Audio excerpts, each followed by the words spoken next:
Scorpio Sky, Christopher Daniels, Frankie Zed, collectively known as SoCal Uncensored or SCU! This is Catch, Hook, and Shoot, the worst podcast I've ever been on. Word.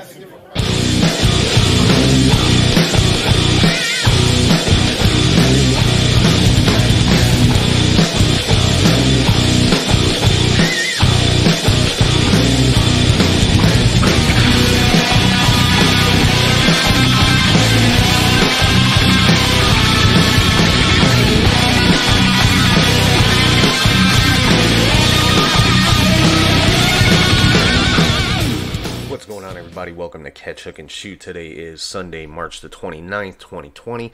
Hope everybody's staying safe and staying healthy during this stay-at-home order that most of us are under right now. And I want to thank everybody for listening, watching, and subscribing on YouTube and wherever you find your podcasts, Spotify, TuneIn, Stitcher, SoundCloud, Podbean, wherever. And also thank you to everybody for following on social media on all platforms. You can find the show at Catch, Hook, Shoot. Head over to patreon.com/CatchHookShoot for bonus content and ProWrestlingTees.com/CatchHookShoot for all your t-shirt needs. And if you ever want to shoot me an email, it's catchhookshoot@gmail.com. So, got actually kind of a brief show for you guys this week. Not too much going on, but there's definitely a little bit of wrestling news this week, and we're starting it all off, like always, with our match of the week.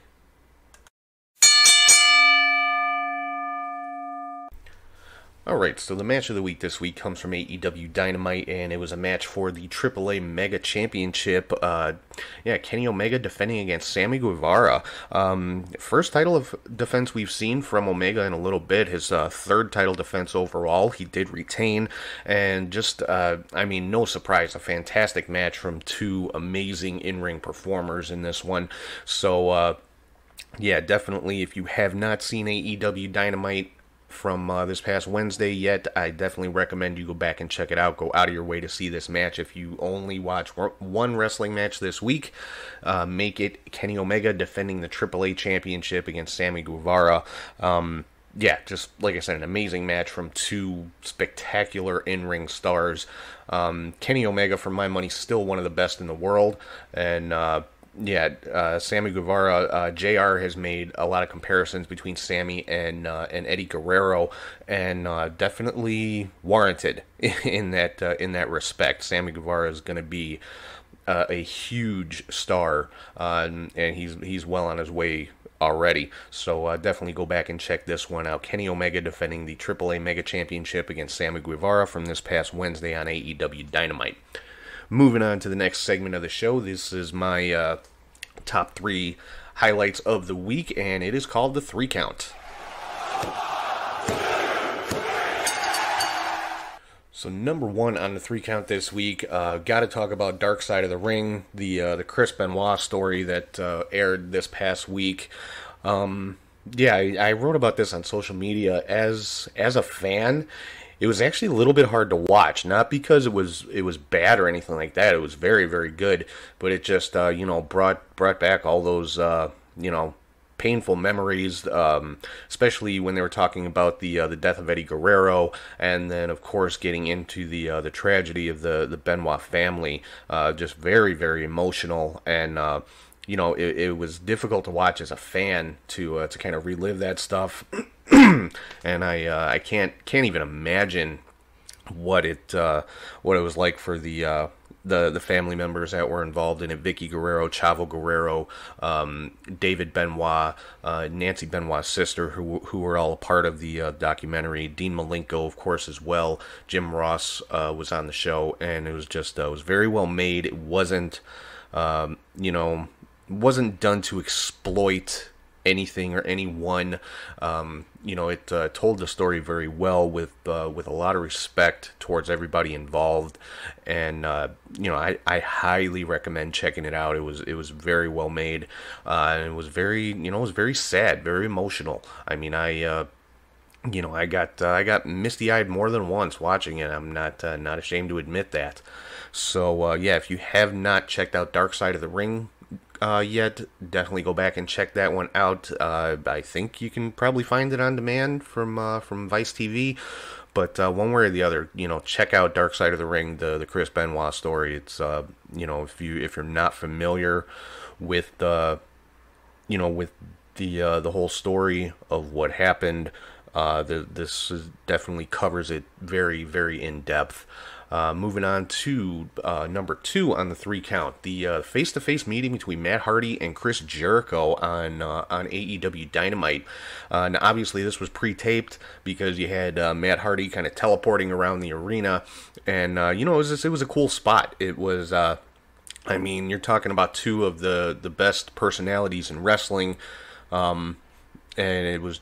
It was very entertaining to see these 2 guys, and that was the point of it. Obviously, a lot of people complaining about it's so fake and this and that. It's wrestling, guys. Stop taking it so seriously.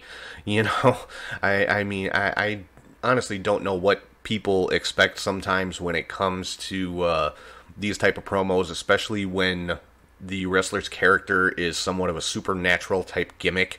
But I thought it was cool. I enjoyed it, especially Jericho yelling at Vanguard 1 and things like that. He actually put up a video on Instagram after that of him yelling at his Roomba vacuum going around the house. So, just kind of extending the fun on that one, and that that's the whole point. It's supposed to be fun, guys. Take it for what it is. Too many people complaining about this one, but I thought it was a cool promo with these 2 guys, and honestly, 2 of the best promo guys in the business right now. Especially Matt Hardy when he is in his broken gimmick. There's not too many people that can cut a better promo right now in wrestling. So moving on to part 3 of the 3 count, Brody Lee. The Exalted One of the Dark Order had a video promo on Dynamite as well, and definitely some very not so thinly veiled shots at Vince McMahon in this one. It was basically Brody Lee sitting there with members of the Dark Order and having a steak dinner, and they weren't allowed to eat until he was finished. One of them went to start eating, and Brody Lee kicked him out of the room for trying to eat before Brody Lee was finished.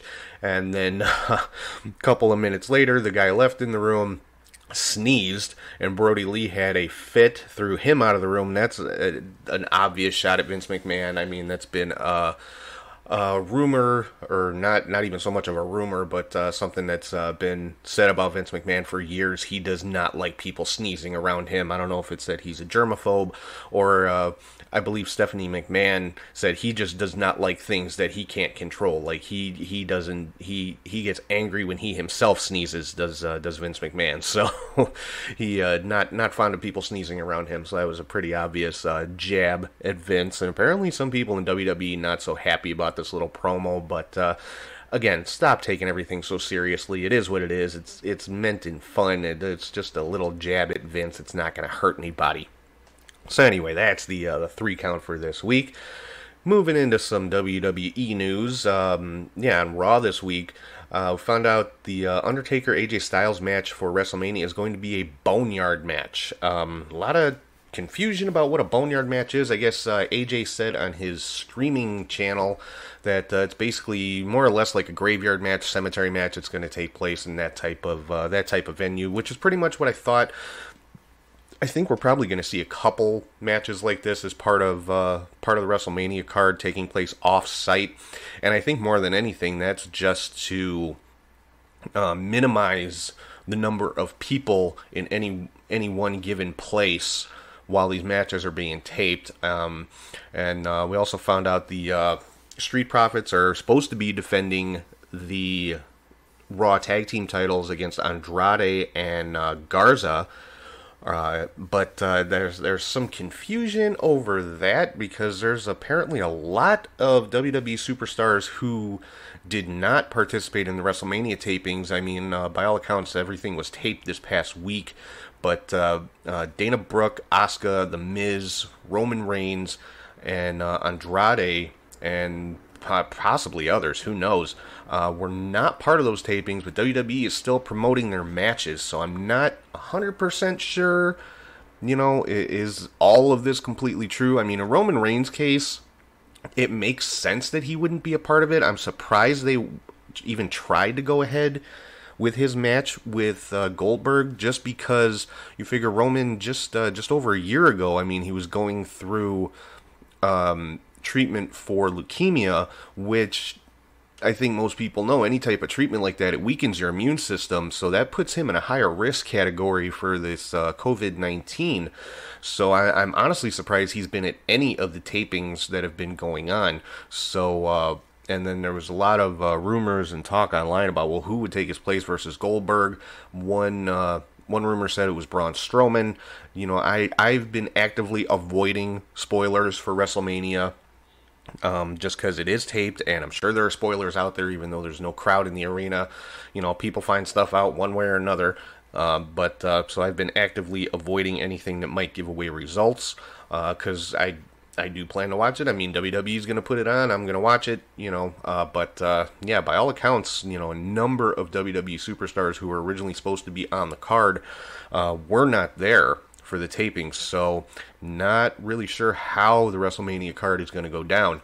But, yeah, from what I read, Andrade is one of the ones who was not a part of the tapings, and he was replaced by Austin Theory from NXT. So I guess that match is Street Profits versus Angel Garza and Austin Theory, which, you know, that still should be a fantastic match with those four guys. So if that is the case, I'm not not too disappointed with the replacement that they've come up with for Andrade. We also found out we're supposed to be seeing a match between Aleister Black and Bobby Lashley as part of WrestleMania. Yeah, I already talked about a lot of the people who were not part of the WrestleMania tapings. Another one was Rey Mysterio. Apparently, decided to self-quarantine, I guess more so as a measure just to protect himself and his family. From everything I read, he is not sick. I guess Lashley had been quarantined prior to the WrestleMania tapings, but I believe he was there from what I read. A lot of confusing information going around online, honestly. So, yeah, I'm very curious to see what WrestleMania is going to look like with all of these supposed cancellations and people not being able to be there. Like I said, there was one account that said Braun Strowman replaced Roman Reigns to go against Goldberg. Now, does this mean we're going to see Strowman getting his first Universal title reign, or are they going to leave that title on Goldberg possibly until SummerSlam to build up the match with Roman Reigns? Because that is a huge marquee matchup.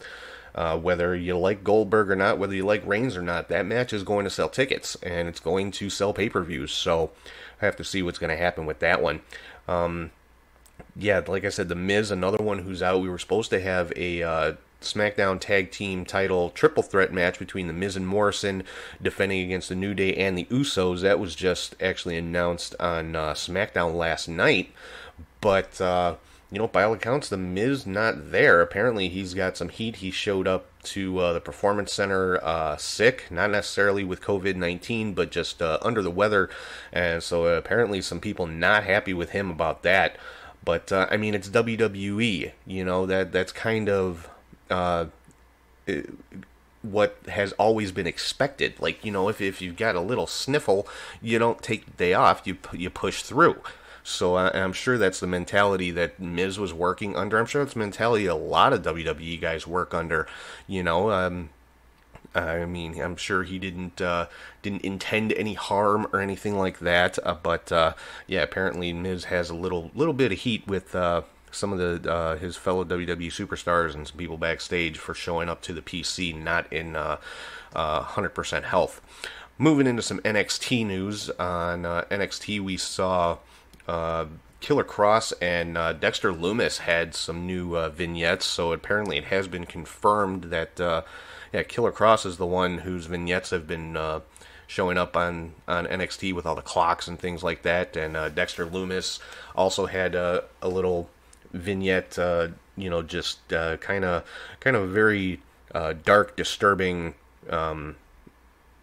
type type of look from Dexter Lumis, which definitely fits him. So I would expect to see the two of them debuting. Well, I don't know how soon, whether they've been part of the tapings that have been going on the last week or so, or if, they're going to wait until after they're able to start doing live shows again, to introduce these two, but we'll have to wait and see. But I'm definitely looking forward to seeing both of them. WWE also announced that the matches that were supposed to be part of NXT TakeOver will be on regular NXT TV beginning this coming week on April 1st. We're going to see Keith Lee defending the North American Championship against Damian Priest and Dominik Dijakovic. We're also going to see Bobby Fish taking on Velveteen Dream. Now, it sounds like if Velveteen Dream wins, he gets his shot at the NXT title at Adam Cole, so I would assume that would be the following week on April the 8th, but that wasn't explicitly stated, so we'll have to wait and see on that one. And then on April the 8th, we're going to see the women's number one contender ladder match. And we're also going to see Tommaso Ciampa versus Johnny Gargano. And I would think that would be the main event of the whole 2-week NXT takeover, basically. And they had a face-to-face confrontation with Triple H in the ring this past week on NXT, and basically said, he's going to get a building, going to get a ring, a referee, and a camera guy, and that's going to be it. And, so just a completely empty building, empty arena match with these two guys, which kind of what's been going on anyway, but you get the impression they're going to be fighting all over the building wherever they're at, so I cannot wait to see that one. SmackDown, we saw Drew Gulak defeat Shinsuke Nakamura, and with that victory for Gulak, that means Daniel Bryan gets a shot at the Intercontinental title at WrestleMania against Sami Zayn. And another interesting note from SmackDown had Bray Wyatt on an episode of the Firefly Funhouse basically state that the Fiend's match against John Cena at WrestleMania will be a Firefly Funhouse match. What that means, I have no idea. We'll find out next week, apparently. But again, I would assume this would be something off-site to minimize the number of people involved, kind of like the Boneyard match, kind of like the Ciampa and Gargano match. They're going to be using kind of these off-site type matches. It would seem to me to minimize the number of people involved, which is smart, pretty much what's necessary right now. I mean, the fact that WWE is continuing business at all is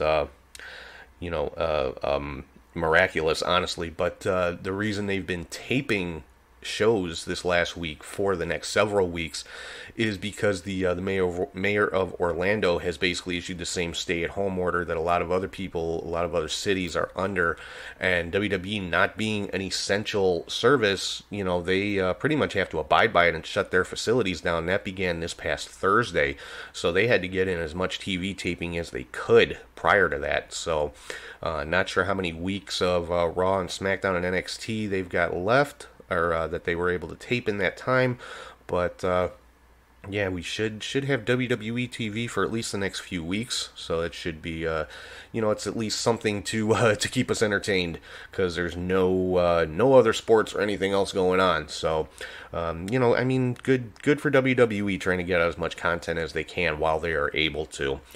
Moving into some Impact news, we saw the return of Suicide on this past week's show. Came out and attacked Moose. No idea who's under the mask for Suicide this time. Previously, it had been T.J. Perkins and a lot of other people, including Christopher Daniels and Frankie Kazarian, going back to the TNA days. And this is obviously part of the kind of TNA resurgence. They've been promoting a couple of these throwback shows. And I guess this coming week we're going to see Suicide tag teaming with Manic, who were basically the same person. I mean, like I said, T.J. Perkins was Suicide, and then Suicide evolved into Manic. And T.J. Perkins was playing the character at that time. So I would assume T.J. Perkins is playing Manic, because the mask for Manic is a little bit different, shows a little bit more of the face. They could pretty much have anybody under the mask for Suicide. I know Jonathan Gresham has been Suicide in the past, and like I said, a number of other people. Could be somebody completely new, could be one of the Rascals under the mask for Suicide. But Yeah, it's an interesting concept to see Suicide teaming with Manic, so I'll be tuning in for that one. So that's really all the news and rumors we've got for this week. So let's see what's going on in the world of independent wrestling in this crazy time we're living in. So I'm going to throw it over to Charlie G, and this is your Indie Cut.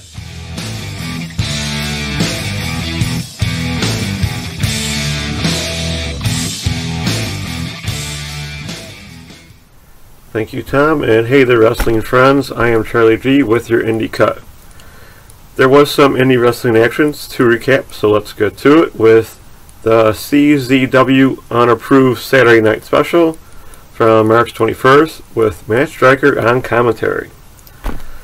Now, none of the big advertised matches took place for some reason or another. It was never brought up during the show. But the show went on with 10 matches. First off, we had Gabriel Sky defeating TJ Crawford with a double stomp to the back in a nice match. Leroy Green lost to Anthony Gangone with Valentina Vasquez. Leroy wrestled while playing a Nintendo Switch for about 3 minutes. Very gimmicky, but he moved, he worked with it. But with the help from Valentina landing a Canadian Destroyer, Gangone hit a reverse DVD for the win. Next was Chris Bishop defeating Griffin McCoy. Jose and Josby of Team España lost to Charlie Tiger and Ellis Taylor of Young, Dumb, and Broke. Aaron Ash defeated Mr. Grimm. Connor Claxton defeated Nico Gray in a hard-fought quick match. Then Connor Claxton defeated Kareen Mink in a hardcore battle in and outside of the building. This was pretty wild.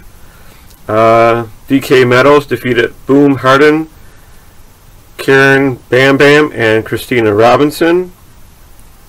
For the CZW Tag Team titles, Bear Country of Beer Boulder and Bear Bronson defeated the champions The Rep, Dave McCall, and Nate Carter by DQ when Young, Dumb, and Broke came out with chairs to beat up both teams. And in the main event, the CZW World Heavyweight title three-way match, champion Joe Gacy retained against Jimmy Lloyd and Jordan Oliver by hitting a spike cutter on Lloyd in a very good hard match. Next was overseas for TJP Spring Tour 2020, Heart and Body from the 21st, which aired on the 24th with 210 fans in attendance. Rika Tatsuma defeated Sina Shiora in a 6-1 tag. Mina Sarakawa, Yuka Kamafuku, and Yuna Manazi defeated Hirano Niko, Miharu Kairu, and Pam Harajuku. Nadoko Tenma defeated Hypermisio. In the tag match, Maki Ito, and Raku defeated Miyu Watanabe and Suzumi. And another 6-woman tag, Mizuki and Yuka Sakazaki teamed with Hikari Noah, defeating Mira Mayoma, Shoka Nakajima, and Yuka Ono. And in the main event was Mayu Yamashita defeating Natsumi Maki. Now, some of those names are AEW names, and I doubt any of those will be on any AEW show coming up. Next up was the Stardom Cinderella Tournament from the 24th. The first round, yes, was on YouTube Live and still up, which was actually about an hour and a half of action, so it was pretty nice to see. And the first round matches was Momo Watanabe defeating the Starlight Kid in a nice match with a backpack driver for the win. Jungle Corona and Julia in a good match. Julia won with a bow and arrow submission. Pretty crazy angle, but it was still a nice move. AZM lost to Konami in a quick match by armbar submission. Syria defeated Jamie Hayter in a solid match with a chicken wing armbar. Saki Kashima defeated Tam Nakano in a fine match with a double arm suplex pin by Tam. Nasaku Tora defeated Saya Kamatani in a okay match by Frog Splash. Utami Hayashita and Maka went to a time limit draw. And Mayu Iwatani and Hana Kimura in a nice match, but both fell over the top rope turnbuckle to end the match, and they were both eliminated as well. In the quarterfinals, it was Julia defeating Momo Watanabe, and Sierra defeated Konami. In the semifinals, it was Nasuka Tora defeating Tam Nakano, and Julia defeated Syria. And the tournament final match, it was Julia defeating Nasuka Tora for the win. Jushin Liger was on commentary again, but it was very. I found this tournament was very submission based, which is very different for them, it seems. And there's no follow up on the English translations for any of the event yet, so keep a lookout on their YouTube channel.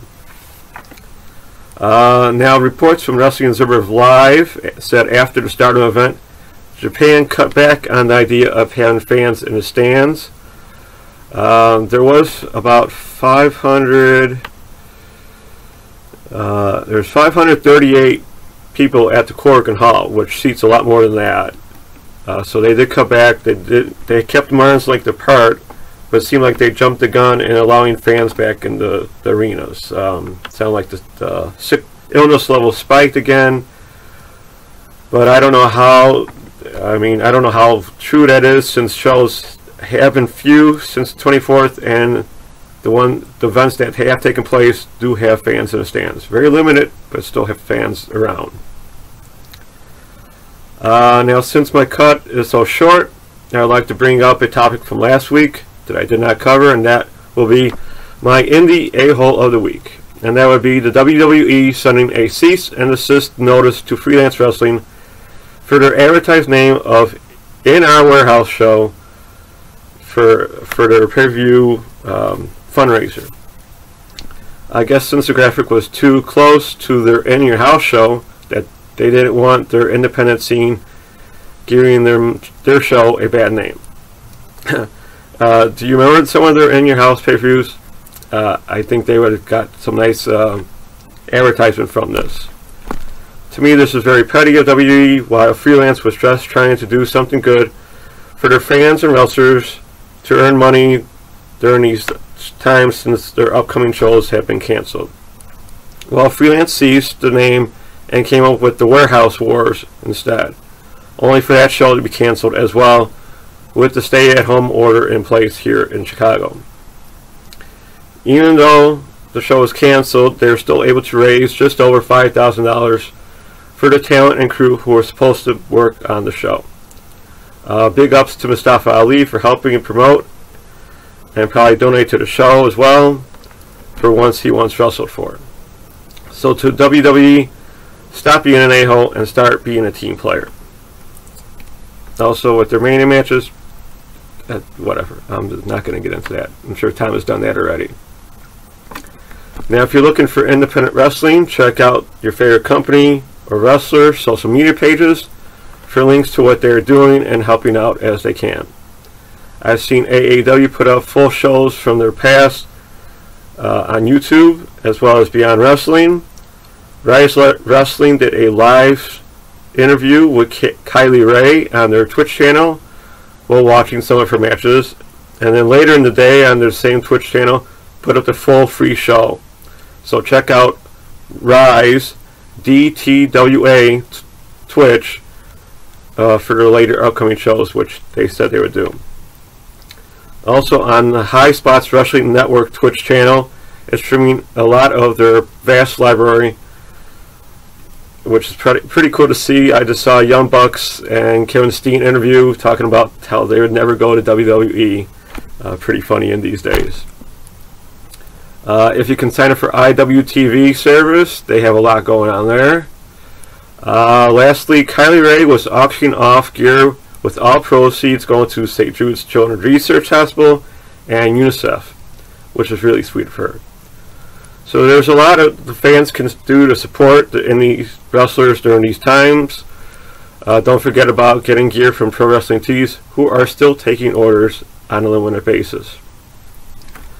That's a wrap for me. Till next week, where I will talk about the cool matches that were to have happened during this Wild Mania weekend and Independence, and anything else that comes along the way. Thank you for watching or listening. Hope you enjoyed the cut. Stay safe, wash your hands, everyone, and back to you, Tom. Alright, that was your indie cut with Charlie G, and let's roll right into the next segment of the show. Calling out what I deem to be the biggest asshole of the internet for the week, and of course I am talking about the Troll of the Week.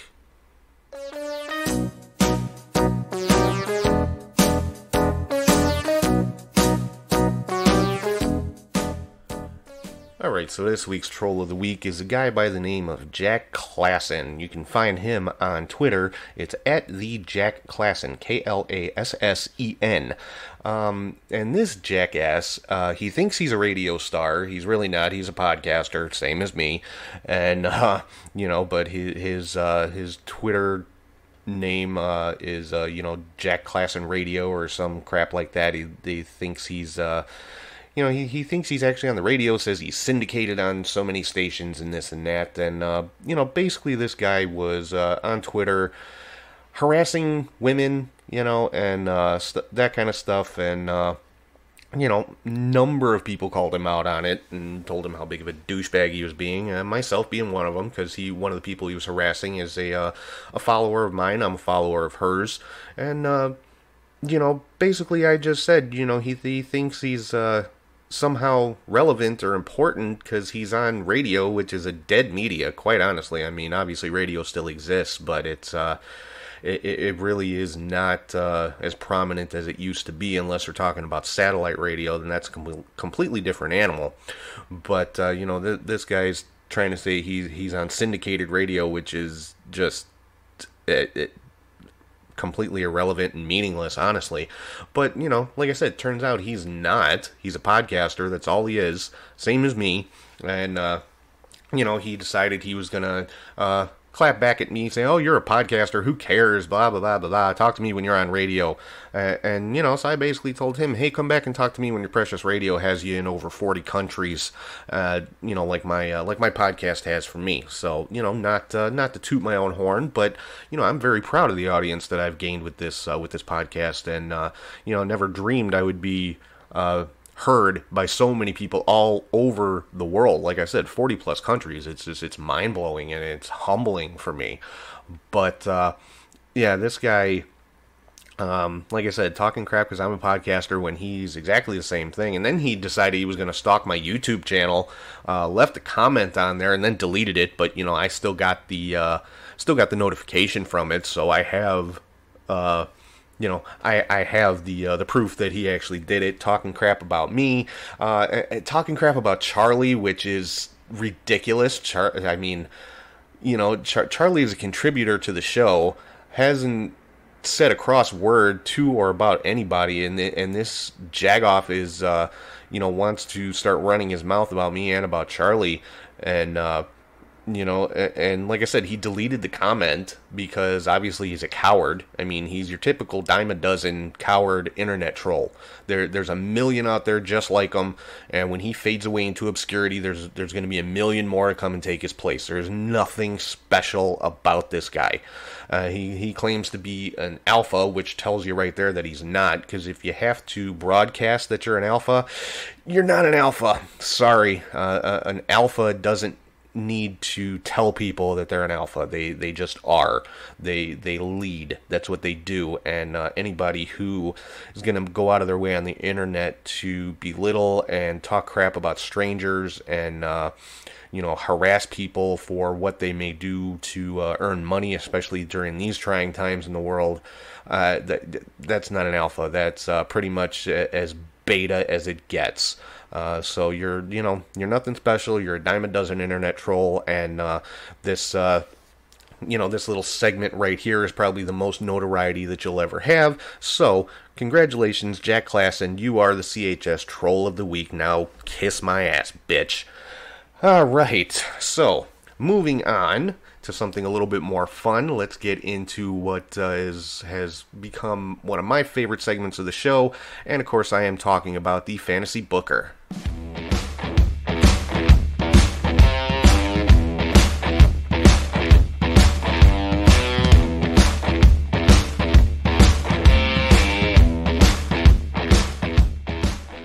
So this week's Fantasy Booker is for everybody who is a fan of old school technical mat wrestling, and I'm taking somebody from the old days of pro wrestling, one of the greatest mat technicians of all time, one of the greatest trainers of all time, guy who trained so many legends in the business, ran his own promotion, was I believe a 10-time world champion himself. I'm talking about Verne Gagne, owner, promoter, and champion from the AWA.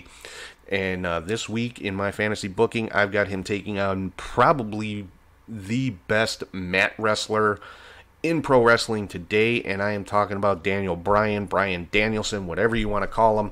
Verne Gagne, like I said, one of the all-time greats as far as mat wrestling goes. Ran the AWA for years and years and years, 10-time world heavyweight champion, trained Ric Flair, trained the Iron Sheik, trained Hulk Hogan, trained so many of the greats in the wrestling business. And if you go back into the 80s, you find some of the best mat wrestlers that were around in that time. Odds are they've got some connection to Verne Gagne. I mean, when WWF at that time started to grow into a national company, they took so much talent from the AWA because they were some of the best wrestlers that you could find. So that, obviously was the pool that they wanted to pull from. And, you look at today, Bryan Danielson, better known as Daniel Bryan by WWE fans, former Ring of Honor World Champion, Ring of Honor Pure Champion, the last Ring of Honor Pure Champion until the reintroduction of the title this year. WWE Champion, and the list of accolades goes on and on. The guy is one of the best mat-based submission wrestlers in pro wrestling right now. So if you could go back in time or bring Verne Gagne forward in time and put these two in the ring together, you would have quite possibly a contender for the greatest wrestling match of all time. I mean, you've got the label lock from Bryan Danielson versus the classic sleeper hold from Verne Gagne. And it would just be, it would be a mat classic. I mean, you talk about a 5-star technical masterpiece, this would be it. I mean, these two guys, people talk about wrestlers being artists, and they are. Wrestling is an art form.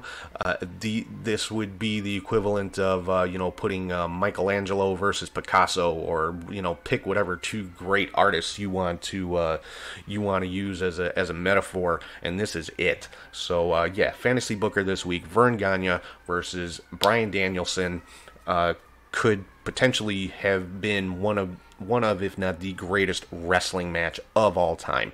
So that's pretty much it for the Fantasy Booker this week. So let's roll into the final segment of the show. Typically would be an unpopular opinion, but I've been seeing a lot of people online with this same opinion, and I am talking about the weekly hot take.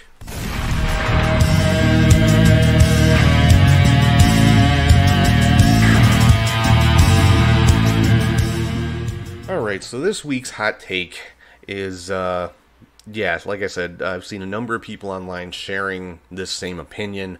WWE, especially with all of the cancellations and people pulling out of WrestleMania, or at least the rumored cancellations of some stars that are supposed to be on WrestleMania. WrestleMania should have just been canceled this year, honestly. I mean, I understand them, trying to put it on to the best of their ability. And, I think the empty arena concept, spreading it out over 2 nights, and even recording it in advance, it's them doing what they need to do to fulfill their obligation to the fans, and I can respect that.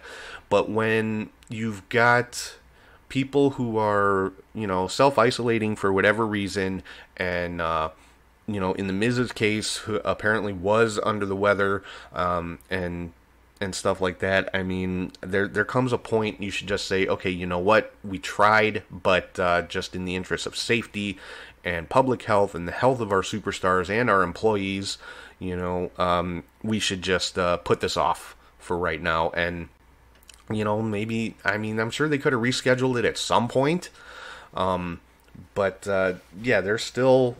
Vince McMahon apparently is still dead set on going through with it. By all accounts, it was recorded this past week. How it's going to come off with all of the superstars that were apparently not there for whatever reason, I don't know. It's going to be definitely interesting, and it could be a complete disaster. So we'll have to wait and see. But that's pretty much it for the show this week. Coming up next week, of course, it will be the... biggest, what's supposed to be the biggest weekend in wrestling every year. Next week is WrestleMania weekend, and next week's show will be a WrestleMania special, a little bit different. Not going to have all of the segments. The show is going to be completely focused around WrestleMania. I'll be breaking down the WrestleMania card, or at least the planned card, and the show will be dropping on Saturday morning next week, so I will be dropping the show ahead of the WrestleMania broadcast. But I'll be giving a preview and predictions for the announced card, at least. Who knows if it's actually going to come off like that.